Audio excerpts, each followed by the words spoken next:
أما بعد فأعوذ بالله السميع العليم من الشيطان الرجيم. بسم الله الرحمن الرحيم. يسبح لله ما في السماوات وما في الأرض الملك القدوس العزيز الحكيم. هو الذي بعث في الأميين رسولا منهم يتلو عليهم آياته ويزكيهم ويعلمهم الكتاب والحكمة وإن كانوا من قبل لفي ضلال مبين.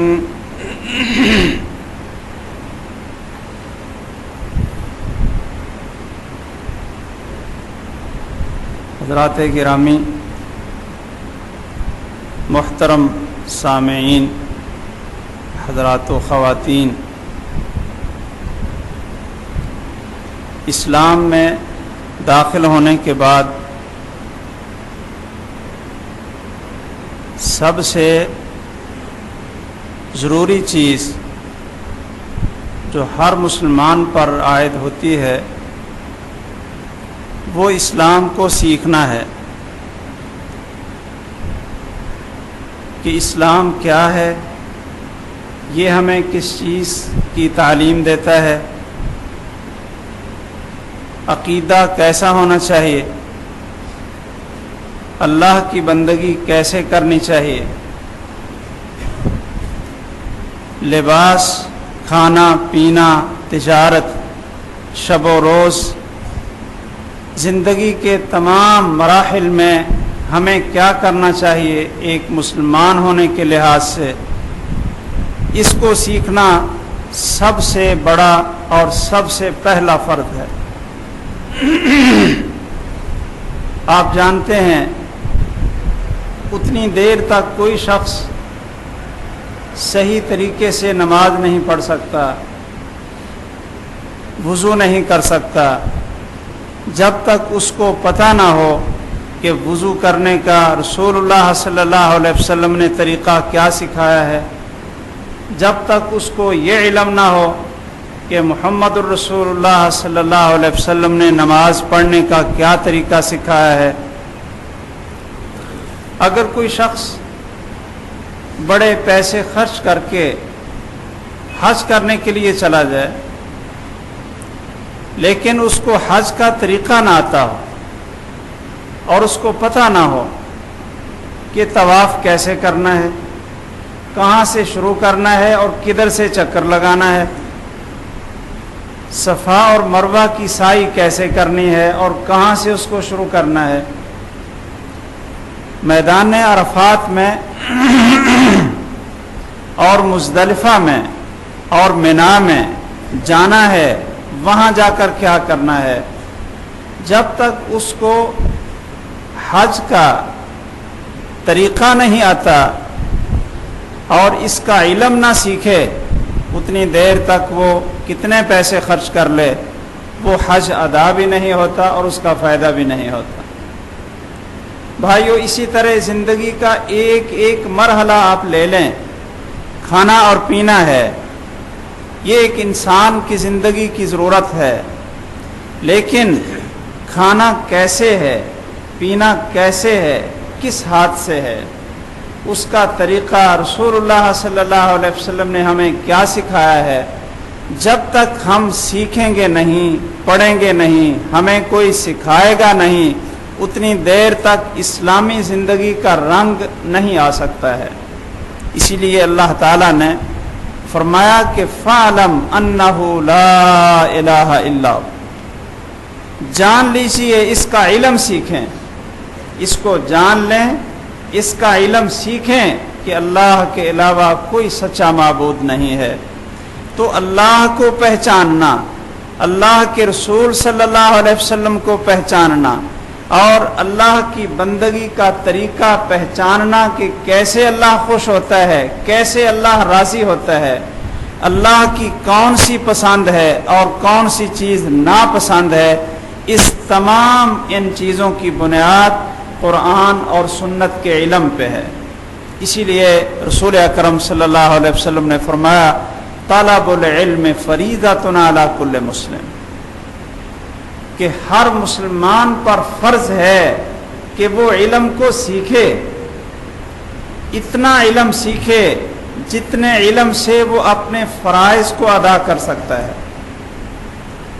اتنا علم سیکھے جتنے علم سے وہ اللہ کی بندگی کر سکتا ہے، اتنا علم ضرور سیکھے جتنے علم سے اللہ کی پسند اور ناپسند چیزوں کا اس کو پتہ چل سکے۔ آدمی نے ایک چیز کو کھانا ہے، پینا ہے، اس کو پتہ ہونا چاہیے کہ میں ایک مسلمان ہونے کے لحاظ سے ایک ذمہ دار آدمی ہوں، تو کیا یہ چیز میرے لیے حلال ہے یا میرے لیے حرام ہے، میں اس کے قریب نہ جاؤں، حلال ہے، رسول اللہ صلی اللہ علیہ وسلم نے اس کی اجازت دی ہے، میں اس کو کھا لوں۔ تو اسلام میں آنے کے بعد سب سے بڑا فرض وہ علم ہے۔ بھائیو، اللہ تعالیٰ نے رسول اکرم صلی اللہ علیہ وسلم کے فرائض میں منصب رسالت کی ذمہ داریوں میں سب سے بڑی ذمہ داری کیا لگائی اور سب سے پہلی ذمہ داری کیا لگائی؟ یسبح للہ ما فی السماوات و ما فی الارض، جو کچھ زمین و آسمان کے اندر ہے اللہ کی تسبیح اور پاکیزگی بیان کر رہا ہے۔ جاندار، غیر جاندار، پتھر، ہر چیز، درخت، ہر چیز اللہ کی تسبیح بیان کر رہے، چاند، سورج، آسمان، زمین، ہر چیز اللہ قرآن میں فرماتے ہیں کہ ہر چیز اللہ کی پاکیزگی کی گواہی دے رہی ہے۔ اللہ ذوالجلال کی یہ تسبیح پڑھ رہے ہیں، وَلَٰكِن لَّا تَفْقَهُونَ تَسْبِيحَهُمْ، لیکن تم نہیں سن رہے ہو، تم نہیں سمجھ رہے ہو کہ یہ پتھر بھی سبحان اللہ کہہ رہے ہیں، درخت بھی اور پہاڑ بھی سبحان اللہ کہہ رہے ہیں، پرندے بھی سبحان اللہ کہہ رہے ہیں، لیکن تمہیں سمجھ نہیں ہے۔ وَلَٰكِن لَّا تَفْقَهُونَ تَسْبِيحَهُمْ، ہر چیز اللہ کی تسبیح بیان کر رہی ہے، کیونکہ وہ بادشاہ ہے، وہ غالب ہے، وہ پاکیزہ ہے، وہ حاکم ہے، اس کے ہاتھ میں ہر چیز کا اختیار ہے۔ هُوَ الَّذِي بَعَثَ فِي الْأُمِّيِّينَ رَسُولًا مِّنْهُمْ، اللہ وہ ذات ہے کہ جس نے ان پڑھ لوگوں میں ایک پیغمبر ان میں سے بھیج دیا۔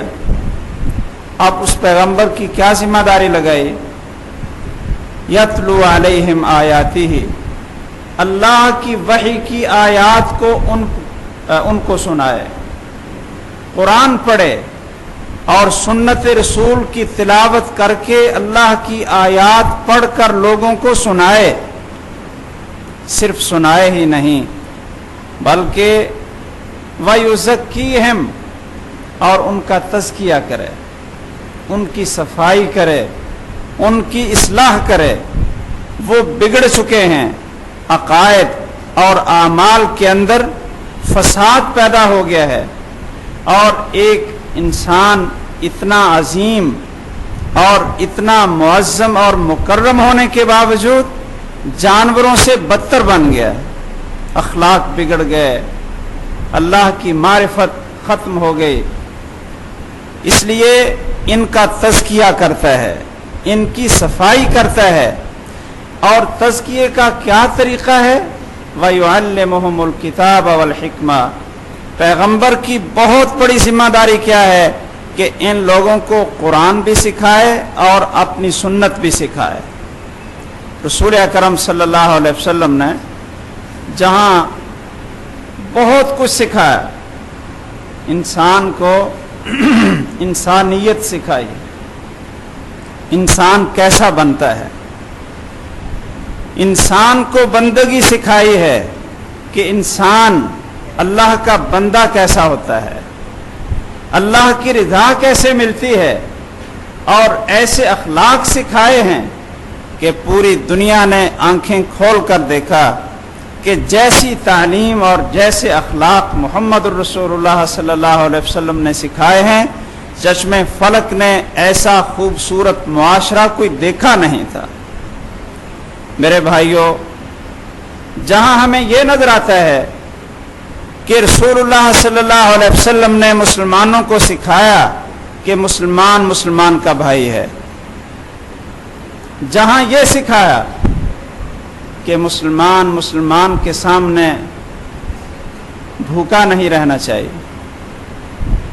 آپ نے یہ فرمایا اللہ کی قسم، اللہ کی قسم، اللہ کی قسم، وہ شخص میرے اوپر ایمان لایا ہی نہیں، وہ مومن ہی نہیں کہ جو سو رہا ہو، پیٹ بھر کر سو رہا ہے اور اس کا پڑوسی بھوکا ہے۔ آپ نے فرمایا اس نے مجھے اللہ کا رسول تسلیم ہی نہیں کیا۔ یہ اجتماعیت سکھائی اور یہ بھی سکھایا کہ تمام مسلمان ایک جسم کی طرح ہیں، اگر جسم کا کوئی حصہ تکلیف میں مبتلا ہو تو باقی اعضاء بھی وہ درد اور ٹھیس محسوس کرتے ہیں۔ اسی طرح اگر کوئی مسلمان بھی کسی جگہ پہ تکلیف کے اندر ہے تو پوری دنیا کے مسلمانوں کو وہ درد اور وہ تکلیف اپنی محسوس کرنی چاہیے۔ رسول اللہ صلی اللہ علیہ وسلم نے اجتماعیت کی بہت تعلیم دی ہے۔ میرے بھائیوں، اس میں کوئی شک نہیں، ان تمام تعلیمات کے ساتھ ساتھ آپ نے لوگوں کو قرآن بھی سکھایا اور اسلامی آداب سکھائے، آپ نے عقیدہ بھی سکھایا اور بچوں کے اوپر بہت زیادہ توجہ دی تاکہ بچوں کی شروع سے زندگی اسلامی زندگی بن جائے۔ آپ کو یہ روایت ضرور یاد ہوگی کہ رسول اکرم صلی اللہ علیہ وسلم نے جب ام سلمہ رضی اللہ تعالی عنہا کے ساتھ شادی کی، نکاح کر لیا، تو ان کے بچے بھی تھے، بچیاں بھی تھیں اور بیٹے بھی تھے پہلے خاوند سے۔ رسول اکرم صلی اللہ علیہ وسلم نے ان کی نشو و نما، ان کی ذمہ داری اور ان کی تربیت اور تعلیم کا بھی اہتمام کیا۔ کیسے؟ حضرت عمر بن ابی سلمہ رضی اللہ تعالیٰ عنہ کہتے ہیں کہ آپ کھانا کھانے لگے اور مجھے ساتھ بٹھایا، کھانا کھانے لگے، میں چھوٹا تھا، مجھے آپ نے ساتھ بٹھایا، میں کھانے میں ہاتھ ڈالنے لگا، آپ نے فرمایا، ہاتھ کو پکڑا اور کہا یا غلام، اے بچے، سم اللہ، پہلے بسم اللہ کہو۔ بھائیو دیکھیے کہ بچوں کو کس طرح والدین کی ذمہ داری ہے کہ ان کو سکھائے، اسلامی آداب سکھائے اور اس کو اپنا بہت بڑا فرض سمجھے۔ رسول اکرم صلی اللہ علیہ وسلم نے کہا، اے غلام، اے نوجوان، اے بچے، سم اللہ، بسم اللہ کہو۔ کل بیمینک، دائیں ہاتھ سے کھاؤ، دائیں ہاتھ سے کھاؤ۔ کل مما یلیک، اور اپنے آگے سے کھاؤ، ہاتھ کو برتن میں پوری پلیٹ میں نہ گھماؤ۔ کل مما یلیک، جو آپ کے آگے ہے وہ کھاؤ۔ یہ بچوں کو تعلیم دی جا رہی ہے۔ رسول اکرم صلی اللہ علیہ وسلم حضرت حسن رضی اللہ تعالیٰ عنہ کے ساتھ بازار میں گزر رہے ہیں تو انہوں نے ایک کھجور اٹھا لی اور منہ میں ڈالی۔ رسول اکرم صلی اللہ علیہ وسلم نے ان کے منہ سے کھجور نکال دی، کھانے نہیں دی، کھجور کھانے نہیں دی، اور کہنے لگے، فرمایا اخاف ان تکون من الصدقہ، مجھے ڈر ہے کہ یہ کھجور کوئی صدقے کی نہ ہو، اور صدقہ محمد اور آل محمد صلی اللہ علیہ وسلم کے لیے حرام ہے۔ صدقہ محمد اور آل محمد صلی اللہ علیہ وسلم کے لیے حرام ہے، تو مجھے ڈر تھا کہ شاید یہ کھجور کہیں صدقے کی کھجور نہ ہو۔ بچے کے منہ میں ایک کھجور نہیں جانے دی، جس کے بارے میں کوئی یقین نہیں تھا کہ یہ حرام ہے، احتمال تھا، ڈر تھا، تاکہ بچپن سے بچوں کے اندر یہ چیز ڈال دی جائے کہ ایک مسلمان ہونے کے لحاظ سے ہمارے لیے فرض ہے کہ حرام چیز تو کیا ہے، شبہ والی چیز سے بھی بچ جائیں۔ حرام چیز جو یقیناً حرام ہے وہ تو دور کی بات ہے، شبہ والی چیز کہ جس کے اندر یہ شبہ آ گیا کہ شاید یہ صدقے کا مال ہے، رسول اللہ صلی اللہ علیہ وسلم نے وہ بھی اپنے اس نواسے کے منہ میں نہیں جانے دیا۔ میرے بھائیوں، جب بچوں کی تعلیم اس نہج پہ ہو، ان کا کھانا، آداب، ان کے اندر عقیدے کو پختہ کیا جائے۔ حضرت عبداللہ ابن عباس چھوٹی عمر کے تھے، ابھی نابالغ تھے، رسول اکرم صلی اللہ علیہ وسلم کے ساتھ سوار تھے، اور آپ نے فرمایا کہ اے بچے، انی اعلمک کلمات، میں تمہیں کچھ کلمات سکھاتا ہوں، ان کو بھولنا نہیں ہے۔ اب اس چھوٹے بچے کی جو ابھی نابالغ ہے، رسول اللہ صلی اللہ علیہ وسلم نے زندگی کے ایسے اصول سکھا دیے، ایسا عقیدہ پڑھا دیا اور ایسے ضابطے سکھا دیے کہ جو زندگی کے ہر موڑ پہ ایک مسلمان کے لیے ضروری ہیں۔ فرمایا احفظ اللہ یحفظک، اللہ کی حفاظت کرو، اللہ تیری حفاظت کرے گا۔ یہ کتنا عظیم جملہ ہے کہ اللہ کی حفاظت کرو۔ کیا معنی؟ ہر موقع پہ خیال رکھو کہ اللہ تمہیں دیکھ رہا ہے اور اللہ کے احکامات کیا ہیں، سوچ کر چلو۔ اللہ کی حفاظت، کوئی اللہ کسی کا محتاج نہیں ہے، اپنی حفاظت میں اللہ کسی کا محتاج نہیں، وہ تو خود محافظ ہے، خود خالق اور مالک ہے، زمین و آسمان کا مالک ہے۔ اس کا کیا معنی کہ تو اللہ کی حفاظت کر، اللہ تیری حفاظت کرے گا۔ کیا معنی کہ ہر وقت اللہ کو بھولے نہیں، ہر وقت اللہ کو یاد رکھ، چلتے، کھاتے، سوتے، ہر کام کرتے اللہ کو بھولنا نہیں ہے۔ اللہ کو یاد رکھ، یحفظ کا، اللہ تیری حفاظت کرے گا۔ احفظ اللہ تجدہ تجاہک، اللہ کی حفاظت کر، ہر وقت اللہ کو یاد رکھ، آپ اللہ کو اپنے سامنے پائیں گے۔ ایسے ہے کہ جیسے کوئی مہربان باپ یا استاذ انگلی پکڑ کر کسی کو چلا رہا ہے، یہ خطرے والی بات ہے، یہاں سے بچ جائیں۔ ایک مہربان استاذ اور مشفق باپ وہ اپنے بیٹے کو کیسے چلاتا ہے کہ یہ نقصان کا راستہ ہے، یہ خطرناک راستہ ہے، یہ اچھا صاف راستہ ہے، بیٹے اس راستے پہ جانا، فلاں سے بچنا، فلاں کے ساتھ اپنے تعلقات کو بنا لینا۔ ایک مشفق باپ جس طرح انگلی پکڑ کر اپنے بچے کو چلاتا ہے، میرے بھائیوں، اللہ رب العالمین اپنے بندے کو اس طرح چلاتا ہے، اس کے ساتھ ساتھ رہتا ہے۔ نیک اللہ پرہیزگار لوگوں کے ساتھ ہے، صبر کرنے والوں کے ساتھ ہے، احسان کرنے والوں کے ساتھ ہے، تقوی اختیار کرنے والوں کے ساتھ ہے۔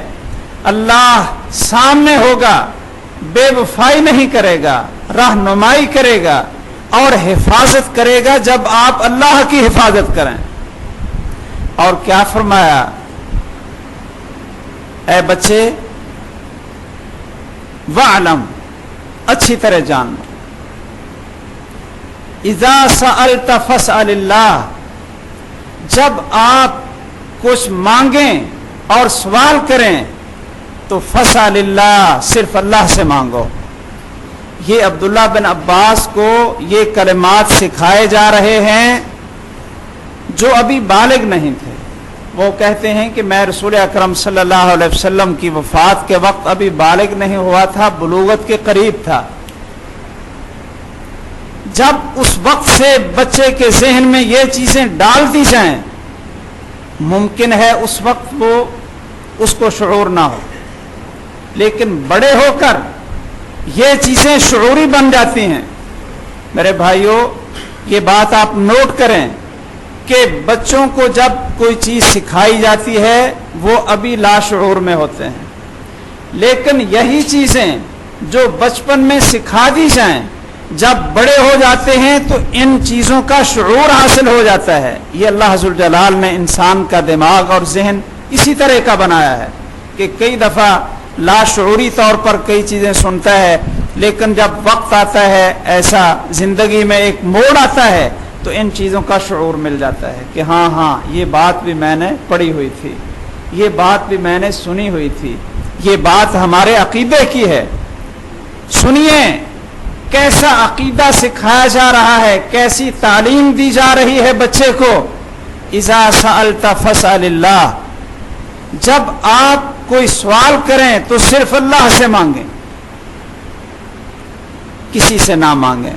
اللہ اکبر، کتنا اچھا اصول اور قاعدہ بتلا دیا، اور اس کی تربیت بھی کی رسول اکرم صلی اللہ علیہ وسلم نے۔ صحابہ کہتے ہیں کہ ہمیں آپ نے سوال سے منع کیا کہ کسی سے کوئی سوال نہ کرو، بیٹھے بیٹھے پانی لاؤ، جوتا اٹھا کر لاؤ، یہ میرے کپڑے پکڑا دو، فلاں چیز پکڑا۔ رسول اکرم صلی اللہ علیہ وسلم نے ان چیزوں سے بھی روکا ہے۔ آپ نے، یہ کئی لوگوں کی عادت ہوتی ہے، میں نوجوانوں سے بھی ضرور یہ عرض کروں گا کہ چارپائی پہ بیٹھے والدہ کو پانی ادھر ہی دے دو، کھانا ادھر ہی دے دو، فلاں چیز ادھر ہی پہنچا دو، اور میرے بھائیو عادت ڈال لیں خود اٹھ کر کام کرنے کی۔ اللہ نے ہاتھ دیے ہیں، ماشاءاللہ پاؤں دیے ہیں، طاقت دی ہے اٹھنے کی۔ جب باہر کھیلنا ہو تو بڑی طاقت آ جاتی ہے، گھر میں پانی بھی نہیں پی سکتے، گھر میں وہاں سے کھانا اٹھا کر نہیں لا سکتے۔ خود کام کرنے کی عادت ڈالی ہے اسلام نے، محمد الرسول اللہ صلی اللہ علیہ وسلم۔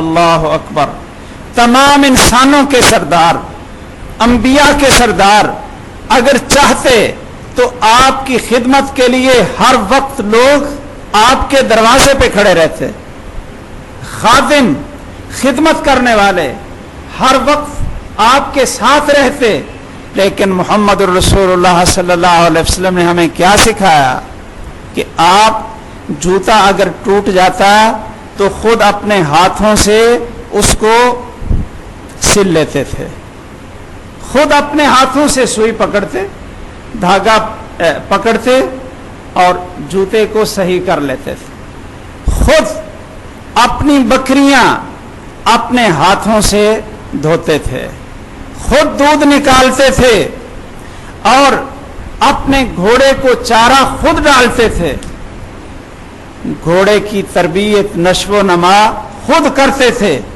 کیا آپ کو کوئی خادم نہیں ملے؟ آپ کو کوئی باڈی گارڈ نہ ملے، کوئی پہرہ دار نہ ملے؟ نہیں، سب کچھ ملا تھا۔ یہ ہمیں سنت سکھائی ہے محمد الرسول اللہ صلی اللہ علیہ وسلم نے، جینے کا طریقہ اور بہترین سلیقہ سکھایا ہے کہ خود کام کرو، محنتی مزاج بنے۔ بلکہ ام المومنین حضرت عائشہ رضی اللہ تعالیٰ عنہا فرماتی ہیں کہ جب آپ گھر میں تشریف لاتے تو ہمارے ساتھ بھی کام کاج کروا دیا کرتے تھے، اس میں کوئی عیب نہیں،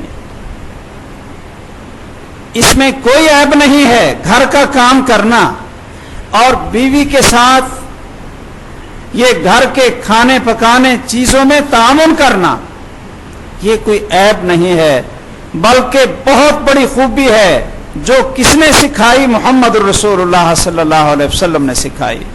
اس سے میاں اور بیوی کے درمیان بہترین محبت قائم ہوتی ہے، اپنائیت کا رشتہ بنتا ہے، ایک دوسرے سے تعاون کا جذبہ پیدا ہوتا ہے اور کام کرنے کی عادت بنتی ہے۔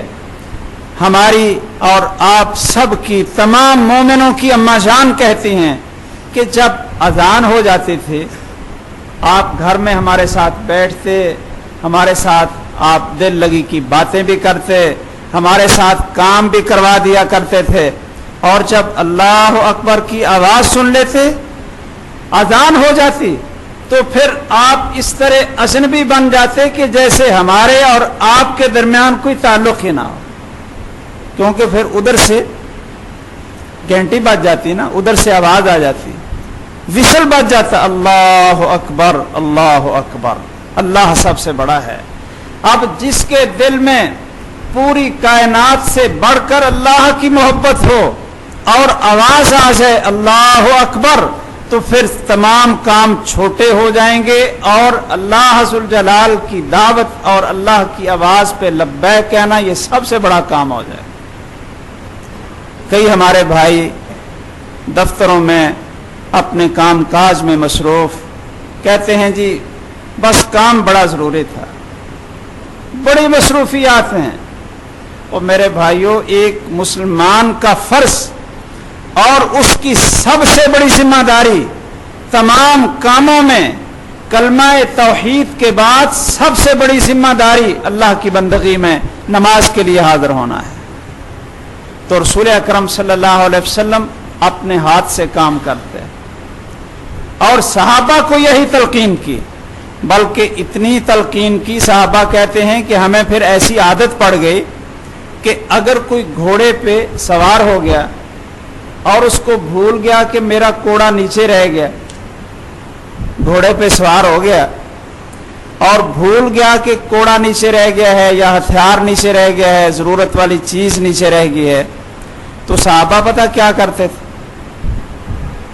کہ حالانکہ یہاں یہ بھی کہا جا سکتا ہے کہ اب میں تو اوپر بیٹھ گیا ہوں، یہ ذرا مجھے نیچے سے پکڑا دو، رسول اکرم صلی اللہ علیہ وسلم نے سوال کرنے سے اتنا منع کر دیا، اس طرح ان کی تربیت کی کہ وہ خود گھوڑے سے اتر کر اپنا کوڑا پکڑتے تھے اور سامان پکڑتے تھے، گھوڑے پہ بیٹھ کر یہ بھی حکم نہیں، کسی سے سوال نہیں کرتے تھے کہ یہ ذرا میرے قریب کر دو اور یہ مجھے پکڑا دو۔ تو آپ نے حضرت عبداللہ بن عباس کو کیا سکھایا؟ اذا سألت فاسأل اللہ، اے بچے جب کوئی چیز مانگنی ہو تو اللہ سے مانگنا، کسی سے نہ مانگنا۔ اور جن لوگوں نے اپنے بچوں کو یہ تربیت دی ہے نا، ویسے یہ بات ہے اصل میں تھوڑا سا آپ حضرات کو حساس بننے کی، تھوڑا سا آپ حساس بنیں۔ بچے آتے ہیں آپ کے پاس، آتے ہیں جی ابو مجھے اس چیز کی ضرورت ہے، آپ کو چاہیے کہ آپ کہیں بیٹا ٹھیک ہے، آپ بھی اللہ سے مانگے، میں بھی اللہ سے مانگتا ہوں، اللہ تعالیٰ یہ ضرورت آپ کی یہ ضرور پوری کر دیں گے۔ بعد میں ضرورت آپ نے ہی پوری کرنی ہے اللہ کی توفیق سے، لیکن اس بچے کے ذہن میں یہ بات آ جائے گی کہ یہ ضرورت صرف میرے ابے کے اختیار سے پوری نہیں ہوگی جب تک اللہ ذوالجلال نہیں چاہیں گے۔ یہ بچوں کے ذہن میں یہ چیزیں آپ ڈالیں۔ ایک خاتون اپنے بچے کی اس طرح تربیت کرتی تھی کہ وہ بچہ جب روتا، کھانا مانگتا، تو والدہ کہتی کہ آپ اللہ سے دعا کریں، سجدے میں پڑ جائیں اور اللہ سے روٹی مانگیں۔ وہ بچہ سجدے میں پڑ جاتا، اللہ سے وہ کھانا مانگتا، اور وہ والدہ امی جنہوں نے ایمان پہ تربیت کرنی ہو وہ کھانا اس کے پاس رکھ دیتی۔ بچے کا یہی یقین بن گیا کہ میں جب اللہ سے مانگتا ہوں، سجدے میں پڑھتا ہوں تو مجھے کھانا مل جاتا۔ ایک دن والدہ گھر میں نہیں ہے، بچے کو بھوک نے ستایا، اب اس کا یہی ایمان اور یقین تھا کہ مجھے کھانا ملتا ہے جب میں سجدے میں جاتا ہوں، اللہ سے مانگتا ہوں تو کھانا ملتا۔ وہ سجدے میں پڑا ہے، اللہ سے مانگ رہا ہے۔ تو بھائیو، جس اللہ نے حضرت مریم کو بے موسم پھل دے دیے تھے، اسی اللہ ذوالجلال نے اس بچے کو کھانا بھی دے دی۔ والدہ باہر سے آئی تو دیکھی تو دیکھا کہ وہ بچہ کھانا کھا رہا، وہ بچہ کھانا کھا رہا ہے، اس نے اللہ کا شکر ادا کیا کہ اس بچے کا یہ عقیدہ بن گیا ہے کہ میں نے مانگنا ہے تو اللہ سے مانگنا ہے، اور اگر مجھے کھانے کے لیے لقمہ ملتا ہے تو یہ بھی اللہ کی طرف سے ملتا ہے۔ بچوں کو عادت ڈالیں۔ اگر کبھی بچے ایسا مطالبہ کر لیں یا ایسی ضرورت اپنی بتا دیں تو باپ کو چاہیے کہ کہے بیٹا آپ بھی وضو کرو، 2 رکعت نماز پڑھو اور اللہ سے کہو کہ یا اللہ کوئی سبب پیدا کر دے، اور میں بھی اللہ سے دعا کرتا ہوں۔ آخر آدمی بھاگ دوڑ تو کرتا ہے یا نا۔ باپ کہتا ہے جی ٹھیک ہے، اتنی ضرورت پڑ گئی ہے تو میں کوشش کرتا ہوں، دوستوں سے پوچھتا ہوں، اپنا کوئی حساب کتاب دیکھتا ہوں۔ صرف یہ کہنے کی بجائے کہ ہاں میں ذرا دوستوں سے پوچھ لیتا ہوں، یہ کہے کہ بیٹا آپ وضو کریں، 2 رکعت صلاۃ حاجت پڑھیں اور اللہ سے دعا کریں کہ اے اللہ مجھے یہ ضرورت پڑ گئی، ہماری پوری فرما دے۔ اب جب یہ ذہن آپ بچوں کا بچپن سے بنائیں گے تو میرے بھائیوں ان کے اندر ایمان پیدا ہوگا، اللہ پر اعتماد پیدا ہوگا۔ آپ ایک بچے کو سکھا رہے ہیں اذا سألت فاسأل اللہ، اے عبداللہ جب مانگیں تو اللہ سے مانگیں، وَإِذَا اسْتَعَنْتَ فَاسْتَعِنْ بِاللَّهِ، اور جب کسی سے مدد طلب کرنی ہو تو وہ بھی اللہ سے مدد طلب کریں۔ اور آگے پتہ کیا کہا، یہ بھی آپ غور سے سن لیں، وَعْلَمْ، جان لے، أَنَّ الْأُمَّةَ لَوِ اجْتَمَعَتْ عَلَىٰ أَن يَضُرُّوكَ بِشَيْءٍ لَمْ يَضُرُّوكَ إِلَّا مَا كَتَبَ اللَّهُ لَكَ۔ اے بچے، اگر سارے لوگ اکٹھے ہو کر آپ کو تکلیف پہنچانا چاہیں تو یہ آپ کو ذرہ بھر بھی تکلیف نہیں پہنچا سکتے مگر وہی جو اللہ نے لکھا ہوگا۔ یہ چھوٹے بچے کو کیسی تعلیم دی جا رہی ہے میرے بھائیوں، جب بچپن سے یہ عقیدہ ان کے اندر بنا دیا جائے۔ اے بچے، وَعْلَمْ أَنَّ الْأُمَّةَ لَوِ اجْتَمَعَتْ، اگر یہ سارے لوگ اکٹھے ہو کر تجھے نقصان پہنچانا چاہیں تو نقصان نہیں پہنچا سکتے مگر جو اللہ چاہے گا، اور اگر یہ سارے مل کر تجھے فائدہ پہنچانا چاہیں تو تجھے کوئی فائدہ نہیں پہنچا سکتے مگر جو اللہ نے لکھا ہوگا۔ اے بچے جان لے، انما اخطأک لم یکن لیصیبک، جان لے کہ جو چیز آپ کو نہیں ملے گی وہ پوری زندگی جتنی آپ کوشش کر لیں جو اللہ نے آپ کے لیے نہیں لکھی ہے وہ آپ کو نہیں ملے گی، اور جو اللہ نے آپ کو دینی ہے کوئی اس کو چھین نہیں سکتا ہے۔ اور بچے صبر کرنا، صبر کے بعد اللہ راستے کھول دیتا ہے، آسانیاں پیدا کر دیتا ہے۔ ہر تنگی کے ساتھ اللہ نے آسانی رکھی ہے اور ہر پریشانی کے ساتھ اللہ ذو الجلال نے خوشی رکھی ہے۔ یہ تعلیم رسول اکرم صلی اللہ علیہ وسلم دے رہے ہیں ایک بچے کو جو ابھی بالغ نہیں ہے۔ آپ نے جہاں باقی زندگی کا رہن سہن سکھایا، اجتماعیت سکھائی، میرے بھائیوں بہت بڑی ذمہ داری آپ کی لوگوں کو قرآن اور سنت کی تعلیم تھی، عقیدے کی تعلیم تھی اور نماز کی تعلیم تھی، آداب کا سکھانا تھا۔ یہ فرض بھی رسول اکرم صلی اللہ علیہ وسلم نے بڑے احسن طریقے سے ادا کیا ہے۔ صحابہ کرام رضی اللہ تعالیٰ عنہم کی خلافت کا دور آتا ہے جہاں ہمیں یہ چیزیں نظر آتی ہیں کہ ان کے اندر یہ احساس تھا کہ ان کی عمارت اور خلافت میں کوئی جانور بھی بلکہ کتا بھی کہیں بھوکا نہ مر جائے، کہیں پیاسا نہ مر جائے، تاکہ قیامت کے دن اللہ ذو الجلال یہ نہ پوچھیں کہ تیری خلافت کا دور تھا اور کتوں کو پانی نہیں ملتا تھا۔ یہ کتنی بڑی ذمہ داری کا احساس ہے۔ حضرت عمر بن خطاب رضی اللہ تعالیٰ عنہ جو مسلمانوں کے آئیڈیل خلیفہ ہیں، جو خلافت راشدہ کے بہت بڑے عظیم چشم و چراغ ہیں، بہت ان کے فضائل اور مناقب، رات کو وہ بھی کسی کی ڈیوٹی بھی لگا سکتے تھے، خود آرام سے سوتے، کسی کی ذمہ داری لگا دیں کہ بھئی آپ بازاروں میں پھریں، گلیوں میں پھریں اور مدینے کے قریب راستوں پہ پھریں، کوئی مسافر، کوئی راستے پہ جانے والا، کسی گھر سے بچے کے رونے کی آواز، اللہ اکبر۔ میرے بھائیوں، یہ عمر بن خطاب رضی اللہ تعالیٰ عنہ اپنے دور خلافت میں کسی کے گھر سے، کسی کی جھونپڑی سے بچے کے رونے کی آواز کو برداشت نہیں کرتے تھے کہ بچہ رو رہا ہو۔ یہ سارا نظام آپ نے قائم کیا ہے، واقعات آپ جانتے ہیں، سنتے ہیں۔ بچوں کا وظیفہ لگا دیا پیدا ہوتے ہی۔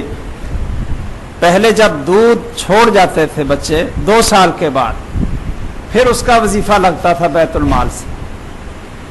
صرف ایک واقعے نے عمر بن خطاب رضی اللہ تعالیٰ عنہ کو چیخیں مار کر رونے پہ مجبور کیا۔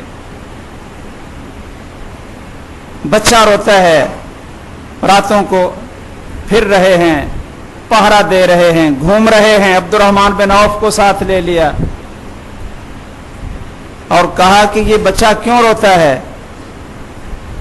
وہ خاتون کہتی ہے کہ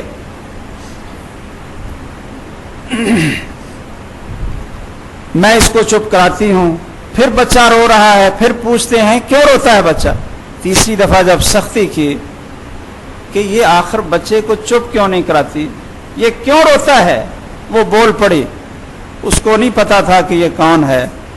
کہنے لگی اب کیا کروں، میں اس کو دودھ چھڑا رہی ہوں، دودھ چھڑانے کی عادت ڈال رہی ہوں، اس لیے یہ رو رہا ہے، کیونکہ عمر نے یہ نظام بنا دیا کہ بچہ جب دودھ چھوڑ جائے پھر اس کو وظیفہ ملتا ہے، تو میں اس کو دودھ چھڑا رہی ہوں تاکہ جلدی چھوٹے اور بیت المال سے جلدی وظیفہ لگ جائے۔ عبد الرحمن کا ہاتھ پکڑا، رات کو نیند بھی نہ آئی، فجر کی نماز پڑھی تو نماز کے اندر رونے لگے، سلام پھیرا تو کہا عمر تو کیسا انسان ہے کہ تیرے اس غلط قانون کی وجہ سے کتنے بچے روئے ہوں گے اور کتنی ماؤں نے مجبوراً جبر کر کے اپنے بچوں کا دودھ چھڑایا ہوگا، ان بچوں کو رلانے کا حساب تجھے قیامت کے دن دینا پڑے گا۔ اسی وقت عام اعلان کر دیا کہ جب بچہ پیدا ہو اسی وقت آ کر بیت المال میں اس کا نام لکھواؤ اور اس کا وظیفہ جاری ہو جائے۔ میرے بھائیوں، یہ حکمران کی ذمہ داری ہے، پوری عوام کو امن اور تحفظ فراہم کرنا، پوری عوام کی ضروریات کا خیال رکھنا، یہ ہمارا مسلمانوں کا آئیڈیل خلافت راشدہ کا نظام ہے، اور جو بالفعل اس اللہ کی زمین پہ قائم ہوا اور خلفائے راشدین اور بعد میں آنے والے خلفاء نے اس نظام کو قائم کر کے دکھایا ہے، جہاں یہ ذمہ داری ہے کہ لوگوں کی ضروریات کو پورا کیا جائے۔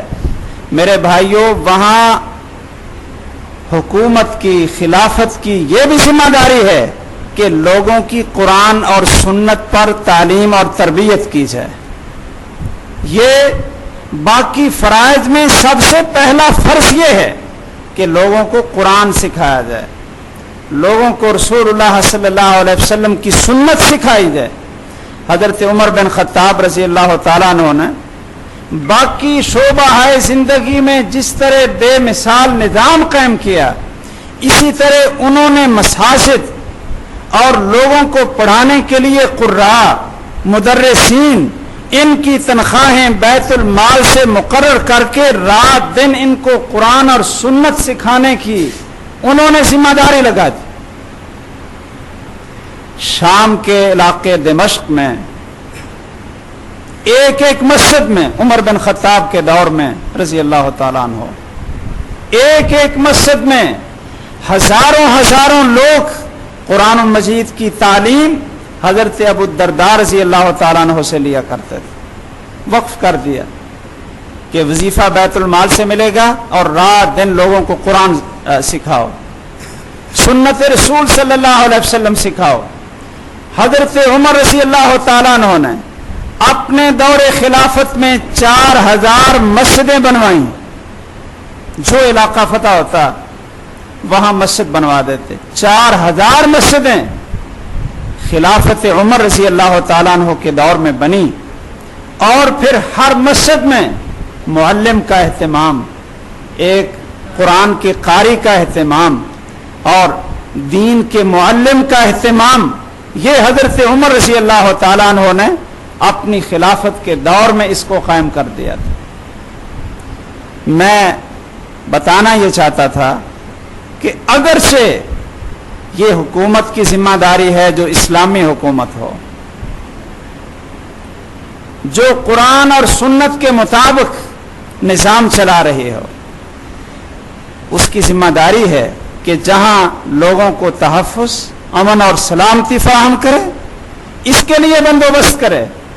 جہاں لوگوں کے علاج, اس کے لیے بندوبست کرے. لوگوں کی خوراک, اس کا بندوبست کرے. بیت المال اور خزانے کو اتنا مضبوط کرے کہ کوئی رات کو بھوکا نہ سوئے, کوئی بیمار علاج کے بغیر نہ رہے. یہ ایک بہت بڑی ذمہ داری ہے.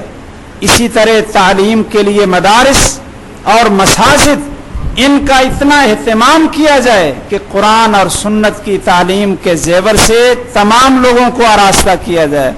اور بچوں کی ضروریات بچپن سے لے کر بڑا ہونے تک یہ ساری کی ساری بیت المال کی ذمہ داری اور خلافت راشدہ کے دور میں یہ خلیفہ اور حاکم کی ذمہ داری ہوتی تھی. اب ہم کسی کو تو کچھ نہیں کہہ سکتے کہ امن و امان کی صورتحال کیسی ہے. یہ آپ حضرات مجھ سے بھی زیادہ جانتے ہیں. کتنا تحفظ ہے جان کا اور مال کا, اور ایک شخص کی ضروریات زندگی کو کس طرح فراہم کیا جا رہا ہے. کتنے لوگ خودکشی پہ مجبور, بھوکے اور پیاسے تڑپ کر اور سسک کر اپنی جان وہ ختم کر رہے ہیں. ایک طرف یہ صورتحال ہے کہ 1 کلو دال لینے کے لیے اور چینی لینے کے لیے سخت دھوپ کے اندر لمبی لمبی لائنیں لگی ہیں, اور ایک طرف اللہ اکبر شاہی اخراجات اور دولت کی اور سہولتوں کی ریل پیل ہے. یہ تفریق میرے بھائیوں اسلامی تعلیمات میں نہیں. اسلامی تعلیمات کے اندر یہ تفریق نہیں تھی کہ ایک ٹھاٹ باٹ کی زندگی گزارے اور ایک بیچارے کو اس کے بچوں کو پیٹ بھرنے کے لیے روٹی نہ ملے. حضرت عمر بن خطاب کے دور میں قحط سالی پڑی اور انہوں نے تیل کھانا چھوڑ دیا, زیتون کھانا چھوڑ دیا, اور جب کسی نے لا کر دیا تو کہنے لگے کہ لوگ بیچارے خشک ٹکڑے کھا رہے ہیں اور عمر بن خطاب یہ زیتون کا تیل کھائے. ایسا نہیں ہو سکتا. جب دوسرے عوام کو تیل اور گھی نصیب ہوگا تو پھر عمر بن خطاب بھی یہ گھی اور تیل کو استعمال کرے گا. بہت بڑا فرق ہے میرے بھائیوں. امن و امان کی صورتحال, عوام کی ضروریات, جو حال ان چیزوں کا ہے بالکل وہی حال دینی تعلیم, قرآن اور سنت کی تعلیم اور تربیت کا ہے. یہ ایک حکومت کی ذمہ داری ہوتی ہے کہ تمام اپنی عوام کو ایسا نصاب فراہم کیا جائے بچوں کو بچپن سے کام چھڑا کر ان کو تعلیم کے اوپر لگایا جائے، قرآن اور سنت کی تعلیم ان کو دی جائے، یہ ایک بہت بڑی ذمہ داری ہوتی ہے۔ لیکن یہ ساری چیزیں ہمارے اس دور میں نظر نہیں آتی، کوئی چیز بھی ان میں سے نظر نہیں آتی ہے، بلکہ سب سے بڑی لوٹ کھسوٹ، مجرموں کو تحفظ دینے والے، لوگوں کے قاتل اور لوگوں کے اندر فحاشی اور عریانی پھیلانے والے، روشن خیالی کے نام سے دین سے دور کرنے والے، اور میرے بھائیوں لوگوں کے مال کو لوٹنے والے، یہ ٹیکسوں کی شکل میں۔ جس آدمی کو تحفظ نہ ملے اس سے کس لیے ٹیکس لیا جا رہا ہے؟ جس آدمی کی نہ مال کو تحفظ ہے، نہ جان کو تحفظ ہے، نہ اس کے بیٹوں کو تحفظ ہے، یہ کس وجہ سے عوام کے یہ خون اور پسینے کی کمائی کو کس لیے لوٹا جا رہا ہے؟ تو میرے بھائیوں یہ چاہیے تو یہ تھا کہ باقی ضروریات زندگی کے ساتھ ساتھ تعلیم اور تربیت کا نظام بھی اس طرح بے مثال ہو کہ مدارس، سکول اور مساجد کے اندر دوسرے علوم کے ساتھ ساتھ قرآن اور سنت کی تعلیم کو عام کیا جاتا ہے۔ لیکن یہ تو دور کی بات ہے، اگر کچھ نصاب میں کچھ آیات اسلام کی، اسلامیات کا کچھ نصاب، قرآن مجید کا کچھ ترجمہ اگر تھا بھی تو پتہ نہیں یہ کون سی روشن خیالی ہے کہ وہ بھی سارے کا سارا نکال دے۔ چونکہ تعلیم کا نیا سال شروع ہو رہا ہے، میں آپ حضرات کو توجہ دلانا چاہتا ہوں، کیا ہمیں بھی اپنی ذمہ داری سے عہدہ برآں ہونا چاہیے یا نہیں؟ ٹھیک ہے کہ حکومت کی ذمہ داری تھی، لیکن وہ اپنی ذمہ داری پوری نہیں کر رہی۔ اللہ کی عدالت میں تو ضرور ایک دن آئے گا کہ پیش ہونا پڑے گا، مالک یوم الدین، ضرور اللہ کی عدالت میں پیش ہونا ہے۔ وہ اپنی ذمہ داری کا حساب دیں گے، حکمران اپنی ذمہ داری اور اپنی کرتوتوں کا حساب دیں گے۔ لیکن میرے بھائیوں کچھ ذمہ داری میری اور آپ کی بھی ہے۔ ہم انتظار نہ کریں کہ جب اوپر سے اسلام ہمارے اوپر مسلط کیا جائے اور اسلام آباد سے ہمارے اوپر نافذ کیا جائے تو ہم پھر مسلمان بنیں، بلکہ جتنی اللہ نے طاقت دی ہے آپ کو اور مجھے، ہم اپنی اپنی ذمہ داری کو ادا کریں۔ وہ کیسے کہ خود قرآن اور سنت کی تعلیم سے آراستہ ہوں، خود پڑھیں اور اپنے بچوں کو خود پڑھائیں، ان کی دینی تربیت کریں۔ ایسے اسکولوں کا انتخاب کریں کہ جہاں دینی روح بچوں کے اندر پیدا کی جاتی ہے۔ اور اگر دوسرے اداروں میں بھی آپ اپنے بچوں کو پڑھا رہے ہیں، بیکن ہاؤس اور اس طرح کے ادارے، تو آپ پر لازم ہے کہ اپنے بچے کو مسلمان رکھیں، اپنے گھر میں ایک معلم کا انتظام کریں، قرآن کے قاری کا انتظام کریں جو ان بچوں کو ترجمہ پڑھائے، دین سکھائے، جو ان بچوں کو آداب سکھائے، خود اپنی کوشش بھی کریں اور اس طرح ایک اچھے ذہن اور عقیدے کا استاد رہ کر اپنے بچوں کو ساتھ ساتھ تربیت بھی دیتے رہیں اور بچوں کو اس گندے معاشرے کے حوالے نہ کر دیں۔ آپ کا صرف اتنا ہی فرض نہیں کہ بہت بڑی فیس دے کر کسی اچھے اسکول میں بچے کو داخل کروا دیا، اچھی وردی اور اچھا کھانا آپ نے اس کو مہیا کر دیا، بلکہ یہ چیزیں آپ اپنے فرائض میں سمجھتے ہیں۔ ان چیزوں سے بھی بڑا فرض یہ ہے کہ اس بچے کو قرآن سکھایا جائے، اس کا ترجمہ پڑھایا جائے اور محمد الرسول اللہ صلی اللہ علیہ وسلم کی سنت سکھائی جائے، نماز کا طریقہ سکھائیں۔ یہ جو نصاب ہے اسکول کا، اس سے کافی کچھ نکالا، قرآن مجید کی صورتیں نکالیں اور پھر نماز کا طریقہ نکالا۔ وہ اپنی اپنی دلیلیں دے رہے ہیں کہ جی اس میں بھی لوگ چونکہ کوئی کس طرح نماز پڑھتا تھا، کوئی کس طرح نماز پڑھتا تھا، تو ہم نے کہا کہ نماز گھروں میں سیکھو اور یہاں آ کر صرف انگلش پڑھو۔ اسلام گھروں سے سیکھو اور یہاں آ کر صرف حساب پڑھو۔ میرے بھائیوں، کیا اسلام سکھانے کی ذمہ داری صرف پھر والدین کی رہے گی نا؟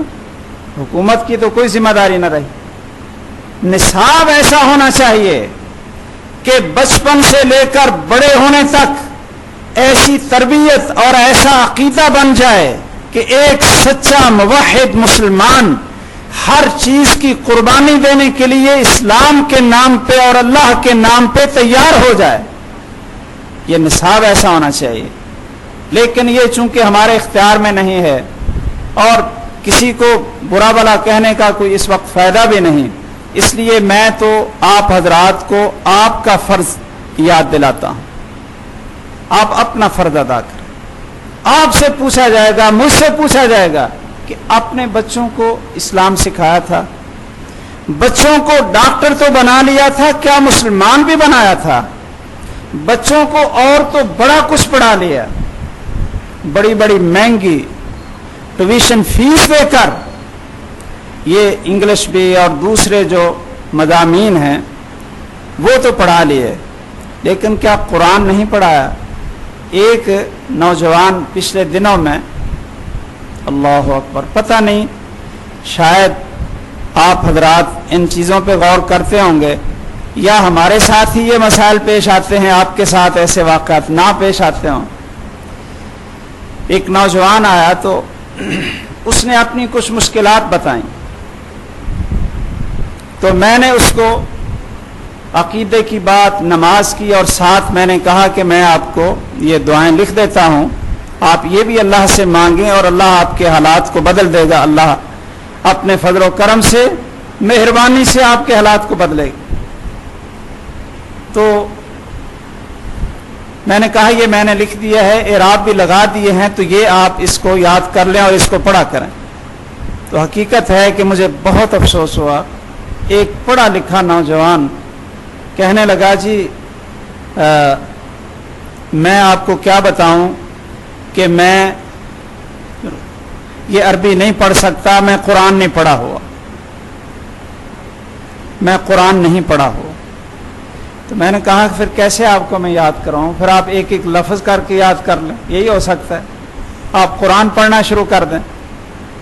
میرے بھائیوں، آپ نے اپنے بچوں کے جو دنیاوی مضامین ہیں ان میں اچھی تیاری کروانے کے لیے اچھے نمبر آ جائیں اور یہ کسی اعلیٰ مقام پہ پہنچ جائے، اس کے لیے تو آپ نے پیسے خرچ کیے، لیکن اس کے لیے آپ نے کوئی محنت نہ کی کہ بچے کو قرآن بھی آئے، اس کا ترجمہ بھی آئے اور اس کو رسول اکرم صلی اللہ علیہ وسلم کی سنت بھی آئے، اس کے آداب بھی اس بچے کو سکھائے جائیں، یہ آپ نے کوئی محنت نہ کی۔ تو بچے کو پالنا یہ تو سارے ہی پال لیتے ہیں، لیکن بچے کو مسلمان بنانا اور اس کو قرآن اور سنت کے زیور سے آراستہ کرنا یہ بہت بڑا فرض ہے، اور اگر ہم یہ فرض ادا نہیں کریں گے تو آنے والی نسلیں، آنے والی ہماری اپنی اولادیں میرے بھائیوں اسلام کو بھول جائیں گی، توحید کو بھول جائیں گی۔ دیکھیے روس کتنی دیر تک اسلامی ملکوں کے اوپر قبضہ کر کے ایسی حکومت کہ جو اللہ کا وجود نہیں مانتے تھے، لیکن وہاں لوگوں نے کیا کیا کہ اپنے گھروں کے نیچے تہ خانے بنا کر رات ان تہ خانوں کے اندر بتیاں جلا کر انہوں نے اپنے بچوں کو قرآن بھی پڑھایا اور صحیح بخاری بھی پڑھائی۔ اب جب یہ ریاستیں آزاد ہوئیں اور وہاں لوگوں نے جا کر دیکھا کہ وہاں لوگ صحیح بخاری پڑھ رہے تھے، دینی مدارس قائم تھے، اور ان لوگوں نے اپنے بچوں کا ایمان بچانے کے لیے اپنے گھروں کے تہ خانوں کے اندر بھی ان بچوں کو قرآن اور سنت کی تعلیم جاری رکھی تھی۔ اس لیے یہ ہمارا فرض بنتا ہے ایک بہت بڑی عالمی سازش کے تحت سعودی عرب اور پاکستان پر بہت زیادہ دباؤ ہے کہ اپنا نصاب بدل دو، لوگوں کے اندر سے اسلامی غیرت کو ختم کرو اور محمد الرسول اللہ صلی اللہ علیہ وسلم کی ناموس کے تحفظ میں غیرت اور یہ ان جذبات کو ختم کیا جائے۔ اس لیے آپ دیکھتے ہیں کہ کبھی کوئی یہ پروگرام بن جاتا ہے، کبھی کوئی روشن خیالی کے نام سے، اور یہ نصاب کو بدلا جا رہا ہے۔ آپ کا اور میرا فرض بنتا ہے کہ ہم میدان میں نکلیں اور یہ عہد کریں کہ یہ اللہ کے دشمن اللہ کے نور کو بجھانے کی کوشش کر رہے ہیں اور ہمارے بچوں کو یہ ہندو اور عیسائی تہذیب اور ثقافت سکھا کر ان سے غیرت کو ختم کرنا چاہتے ہیں، لیکن ہم اللہ کی توفیق سے، اللہ کے فضل و کرم سے ان بچوں کے اندر ایمان کا نور بھریں گے اور قرآن اور سنت کی تعلیم سے آراستہ کر کے اسلام کے سپاہی بنائیں گے، اور آئندہ نسلوں تک بھی اس سلسلے کو ہم اللہ کے فضل سے جاری رکھیں گے۔ میرے بھائیوں، یہ عہد کریں اور اس کو لے کر آگے چلیں۔ اللہ تعالیٰ مجھے بھی اور سب کو توفیق دے کہ ہم اس تعلیم اور تربیت کی ذمہ داری کو پورا کریں۔ مجھ سے بھی پوچھا جائے گا، آپ سے بھی پوچھا جائے گا، الا یا ایھا الناس الا کلکم راع و کلکم مسئول عن رعیتہ، اے لوگو تم سارے کے سارے ذمہ دار ہو، نگہبان ہو، اور قیامت کے دن ہر ایک کو اپنی اپنی ذمہ داری کے بارے میں پوچھا جائے گا۔ اللہ تعالی ہمیں توفیق عطا فرمائے، آمین، وآخر دعوانا الحمدللہ رب العالمین۔